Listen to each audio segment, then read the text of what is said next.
So as an extension of what we just did in the previous lesson, let's talk about business continuity, disaster recovery. We talked already about the differences between these two, right? Business continuity is a proactive way of maintaining operations and function, whereas disaster recovery is a reactive response to some sort of disaster that affected operations or affected function in the network. All right? So something to definitely consider. All right? So let's start by taking a look at how we initiate this process. During the project initiation and management phase, you want to obtain senior management for support to move forward. Very, very important, because a lot of organizations don't consider necessarily business continuity or disaster recovery. In fact, it's kind of like the guy that gets liability-only insurance on his vehicle because it's paid off. There could be other extenuating circumstances in an accident where liability-only coverage opens you to a lawsuit or some sort of civil action because you're going to be deemed responsible for a lot more than just your own liability. So we look at that from a similar perspective when we're talking about business. A lot of CXOs look at business continuity planning and disaster recovery planning as a nice to have and not a need to have, because you know, they're hedging their bet, so to speak, to say, well, yeah, we can prepare for an earthquake, but the likelihood that an earthquake is going to occur, it's pretty small, and it costs a lot of money to do all that preparation, so we're just going to accept that particular risk. So it's important when you're dealing with this type of information, particularly when you're talking about business continuity planning and disaster recovery planning, that you get management support to move forward. Define the scope of the project itself. What are the objectives? What are the assumptions, right? Not all continuity plans are the same. Maybe it's continuity for a specific business unit within the business itself. Maybe there are critical resources that require continuity, but non-critical resources don't require continuity. So you have to define the scope of that plan. All right, very important. Then you want to estimate the project resources, whatever, human resources, man hours, etc., financial resources, capital expenditures, and resources for investing in consulting services or individuals. And then you have to have a timeline, define a timeline and major. I believe that's supposed to say major, you know how you define a Gantt chart that defines specific events or major events that occur along the process of your the implementation of your project, right? So that probably should say define a timeline and any kind of major events. I like the graphic here. Don't do anything wrong today. Don't do anything wrong tomorrow, and keep doing that over and over again. If only it was that easy, all right? Senior leadership support, like I said, is very, very important. Projects have to have senior management support in order for them to get teeth and to be able to be effective. You have to sell the value of the project, obviously, to execute your mission and to protect the business. Well, protecting the business is really the mission, isn't it? So without senior management support, there's two things that can occur. Either you're not going to get the funding for the project, or you're not going to get the time for the project, right? And that goes to what I was saying before about budget and politics. So it is very important to sell the value of a project, because oftentimes when it comes to disaster recovery planning and business continuity planning, these are things that are not necessarily always considered as a must-have. All right? The businesses operate in a very real-time environment today. Transactions are immediate. Business operates in a very fluid way today than it did in the past. So the impact of outages and the impact of system failures to a business is much more significant than it used to be in the past. So it's very important to have these disaster recovery plans. In terms of disaster recovery, we tend to focus more now on business continuity as the goal.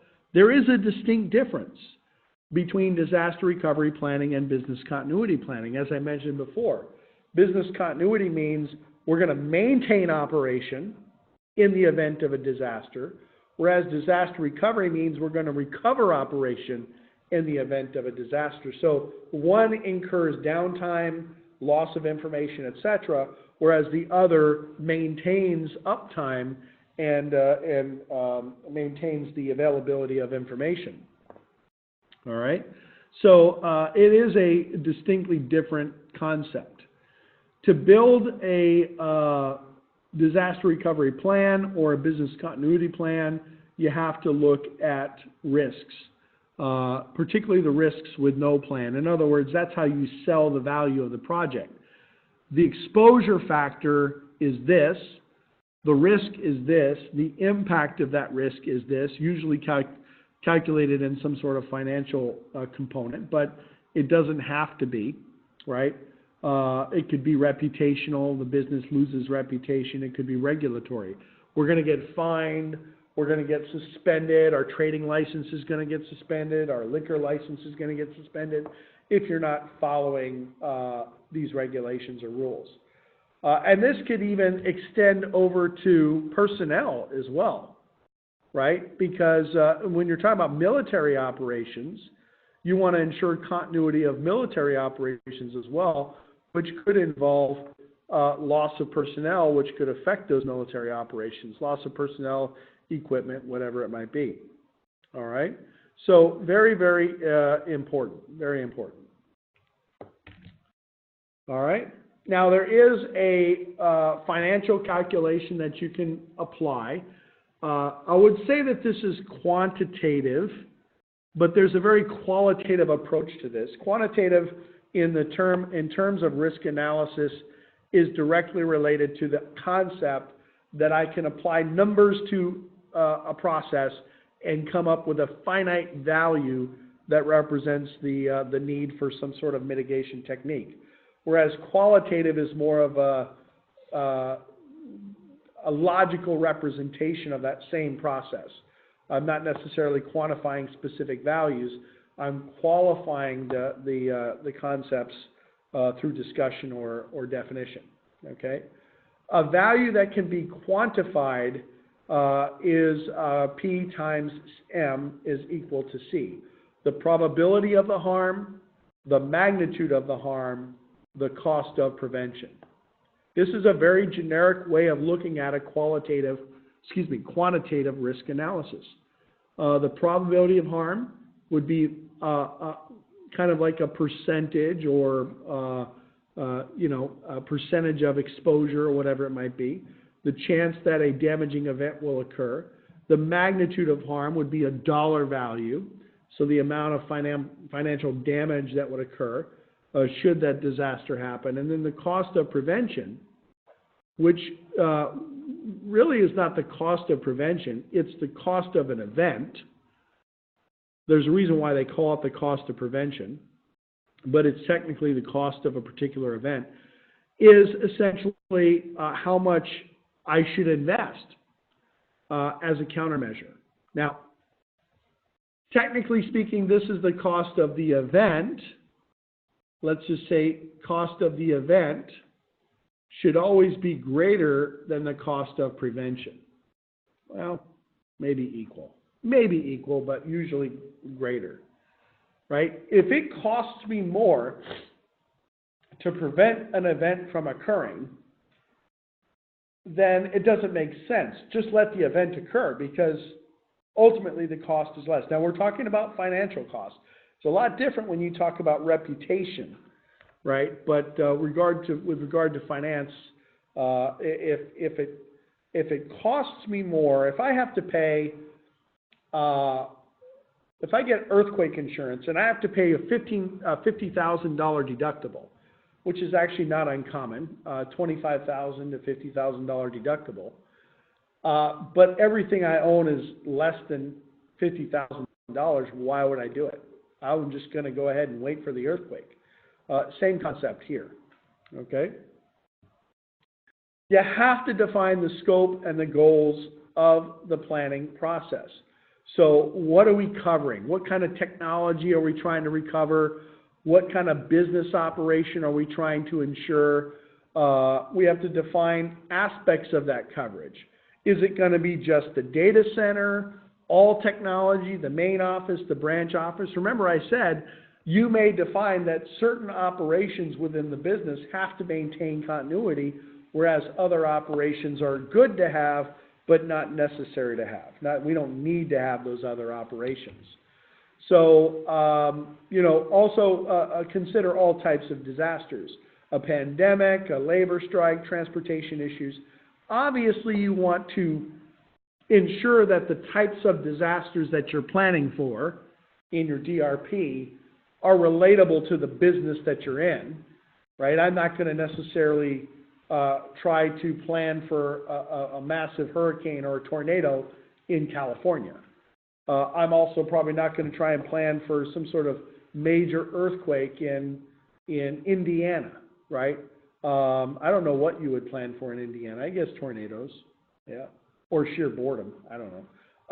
But obviously it has to be relative to what, what's specific to your business, right?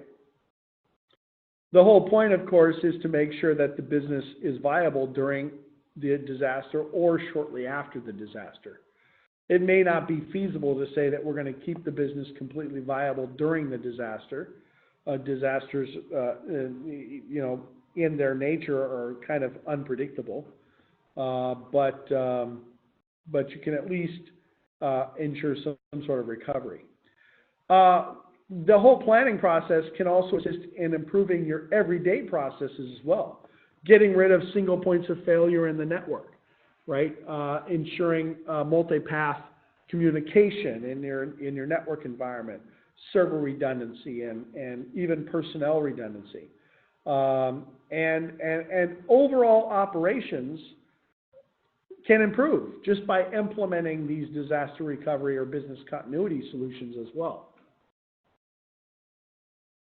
So it's very important that you analyze the organization. The senior leaders of the functional areas, the ones that are responsible for their particular business units, have to ensure that the business continuity plan exists for their area, and they define the contents of that particular plan. You, as an information assurance professional, aren't technically developing these plans, but you're driving the need for them, and you're ensuring that those needs meet your overall mission statement and goals and objectives. Okay? Conduct some sort of business impact analysis. What are my mission functions? Which ones are critical? Which ones are essential? Which ones are non-essential, and so on. I talked about that on the previous slide. Critical functions means, they're very critical to business operations. How long can a company not perform its function without these functions with either significant physical or financial loss or reputation loss, right? So you have to classify the functions so that you can identify your recovery priorities. Makes sense. You may not have an across-the-board disaster recovery or continuity plan because not all the assets have the same value. So how you decide to build this business impact analysis form really is unique to your environment. There are some general recommendations, of course, on how the form is documented. So maybe a low, medium, or high impact, and in each area of impact, the time before the impact is realized, and so on. Here's a kind of an example of a business impact form. So we have Is it going to affect our customer relations? Is it going to affect financially, us financially? Is it going to impact our regulatory compliance, etc.? And then we see the time before impact. 0 is a week, 2 or more weeks before we see that impact. 1 week, 3 days is a 5. We'll see an impact on day 1 is a 10 within 4 hours. A median impact is a 40, and so on. Again, this is just a recommendation. It's not necessarily, this isn't a specific document that's created under some sort of standards body. It's just kind of a recommendation. What's the customer impact? What's the regulatory impact? What's the financial impact? And then we establish this rating total for each of these areas or lines of business. So in this particular case, this organization has a call center. They have a customer account maintenance team, and then they have the monetary component of the customer, meaning the ability to collect money from the customer and perform financial transactions with the customer. Okay? So call center is Z45, right? 45 CNF. So it's customer facing and financial. I'm not sure what the mail zone represents. I don't know what that's representing, but CNF makes sense. Customer facing and financial. Very high time before impact rating. Customer impact very high. Regulatory impact low. Call center is not really regulated necessarily, and you get the idea. I don't have to go through all of them, but we get into the sum, and then based on that rating total, we can identify which business line of business that we need to focus the most attention on. You see the sensitivity code. That's continued on the next slide, but I can describe that while we're seeing it here on the slide. AAA is immediate recovery, so we need immediate recovery for that. A D would be something like 2-week recovery or greater is allowed. An A would indicate that we have same-day recovery requirements and so on. This is a slide representing that output. Again, this is not specific to a regulation. This is not specific to a standard. This wasn't documented or developed by a standards body, but it does represent kind of a method for rating the systems that you're trying to secure. Okay? RTO and MTD, the recovery time objective and the maximum tolerable downtime. All right? These are terms that you definitely need to know. Absolutely. There is a difference between recovery time objective and maximum tolerable downtime. Let's just say that the RTO is our best case scenario and the MTD is our worst case scenario. All right? Meaning that recovery time objective might be 10 minutes. That's great. If it doesn't happen in 10 minutes, we're still not, impacted as much as we would, impacted, with operations or whatever. But that would be ideally how quickly we'd want to recover in the event that something fails. Whereas the maximum tolerable downtime is, our business can no longer function beyond this time. If we're down for an hour or 2 hours, that's it. We're losing money, we're losing reputation. So these are very distinctly different terms. So again, RTO is kind of your best case scenario. Yes, we understand that a disaster can occur, and based on that disaster, this is our recovery time objective, our best case scenario. But if we can't meet the RTO, then this is the maximum tolerable downtime. All right. RTO is always less than MTD. Well, not always, but it usually is, right? Because that's the minimum and maximum threshold. You need to understand your organization, perform your risk assessment, which we're going to talk about in one of the next few modules here, based on the threats that are presented to your organization, the assets that you have, and whatever mitigating factors you want to implement to mitigate that exposure, right? A threat is an event that prevents the organization from operating in a normal manner. All right? Now it says here measured in possibility, one time over 10 years would be an example. We don't usually extend our threat exposure out that far. Usually it's within a month or a year. But you know, it's how often that a threat is realized, or the potential that a threat is realized. And when we get into our risk assessment chapter or lesson, you're going to learn all about that. Okay? External threats and vulnerabilities. These are the most, you know, the ones that can affect us the most, that we have the least amount of control over, quite frankly.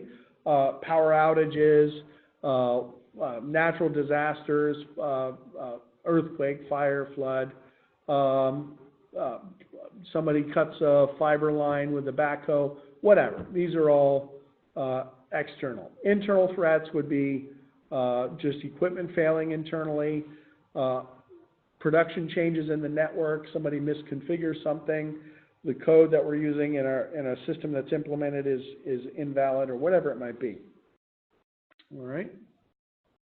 So here's a chart that kind of gives us that you know, list of potential threats. I'm not going to go through all these. All these make sense.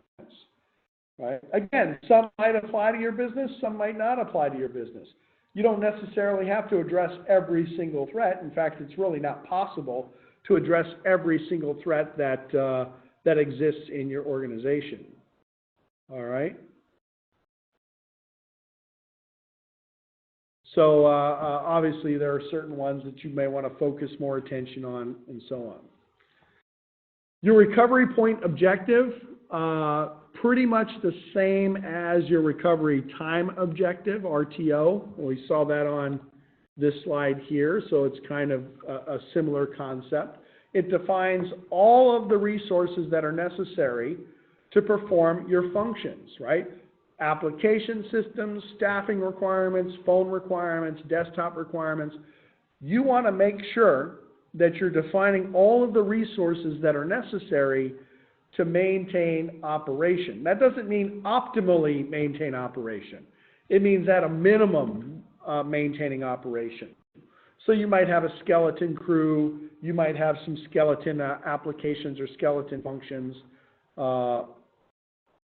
that exist, and so on. Recovery priority for application systems get identified. For organizational functions and applications, you have to define the amount of work in process at the risk during the outage, right? In other words, if work is being compromised, either deleted, destroyed, disseminated, disclosed, whatever, you have to be able to identify that, right? The maximum targeted period in which data might be lost from an IT service due to a major incident. That is your recovery point objective. In other words, you set your RTO based on your RPO. And usually the RPO is really kind of this guy right here, your maximum tolerable downtime. Although not directly related, it's very similar to that, right? Basically, that's the point where everything starts to go to heck, right? And you have to have some sort of recovery prior to that. Okay, that gives you your limits to work with, right? How much data loss is acceptable? Can we be down for an hour? Can we be down for a day? Can we be down for a week, and so on? So, and this lesson is done, but it was an extension of what we saw in the previous lesson. We're going to get into personnel security, and then we're finally going to get into our risk assessment topic as well.